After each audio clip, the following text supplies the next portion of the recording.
कर दिया। एक बार राजा पांडु अपनी दोनों पत्नियों कुंती तथा माद्री के साथ आखेट के लिए वन में गए। वहाँ उन्होंने एक मृग का प्रणयत जोड़ा दृष्टिगत हुआ। पांडु ने तत्काल अपने बाण से उस मृग को घायल कर दिया। मरते हुए मृग रूपधारी निर्दोष ऋषि ने पांडु को श्राप दिया, राजन, तुम्हारे सामने क्रूर पुरुष इस संसार में कोई भी नहीं होगा।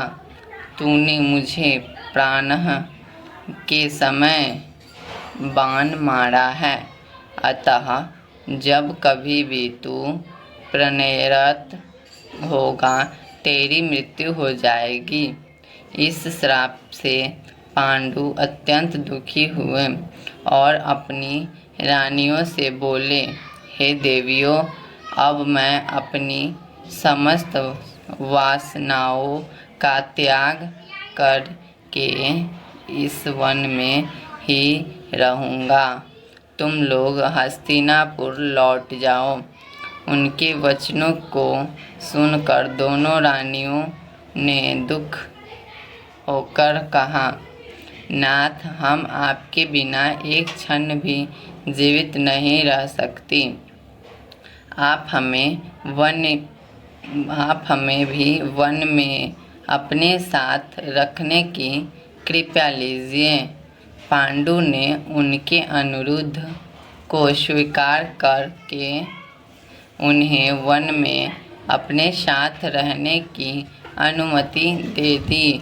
इसी दौरान राजा पांडु ने अमावस्या के दिन ऋषि मुनियों को ब्रह्मा जी के दर्शन के लिए जाते हुए देखा। उन्होंने उन ऋषियों मुनियों से स्वयं को साथ ले जाने का आग्रह किया।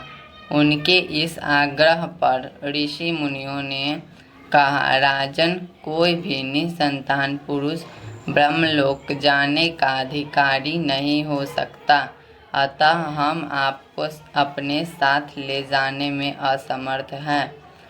ऋषि मुनियों की बात सुनकर पांडु अपनी पत्नी से बोले, हे कुंती, मेरा जन्म लेना ही वृथा हो रहा है, क्योंकि संतानहीन व्यक्ति पितृ ऋण, ऋषि ऋण, देव ऋण तथा मनुष्य ऋण से मुक्ति नहीं पा सकता।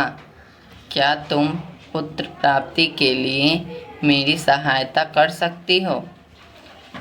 कुंती बोली, हे आर्यपुत्र, दुर्वासा ऋषि ने मुझे ऐसा मंत्र प्रदान किया है जिससे मैं किसी भी देवता का आह्वान करके मनोवांछित वस्तु प्राप्त कर सकती हूँ। आप आज्ञा करें, मैं किस देवता को बुलाऊं? इस पर पांडु ने धर्म को आमंत्रित करने का आदेश दिया। धर्म ने कुंती को पुत्र प्रदान किया, जिसका नाम युधिष्ठिर रखा गया। कालांतर में पांडु ने कुंती को पुनः 2 बार वासुदेव तथा इंद्र को आमंत्रित करने की आज्ञा दी। वासुदेव से भीम तथा इंद्र से अर्जुन की उत्पत्ति हुई। तत्पश्चात पांडु की आज्ञा से कुंती ने माद्री को उस मंत्र की दीक्षा दी। माद्री ने अश्विनी कुमारों को आमंत्रित किया और नकुल तथा सहदेव का जन्म हुआ। एक दिन राजा पांडु माद्री के साथ वन में सरिता के तट पर भ्रमण कर रहे थे। वातावरण अत्यंत रमणीक था और शीतल मंद सुगंधित वायु चल रही थी। सहसा वायु के झोंके से माद्री का वस्त्र उड़ गया। इससे पांडु का मन चंचल हो उठा और वे प्रणय में प्रवृत्त हुए ही थे कि शापवश उनकी मृत्यु हो गई। माद्री उनके साथ सती हो गई, किंतु पुत्रों के पालन पोषण के लिए कुंती हस्तिनापुर लौट आई। वहाँ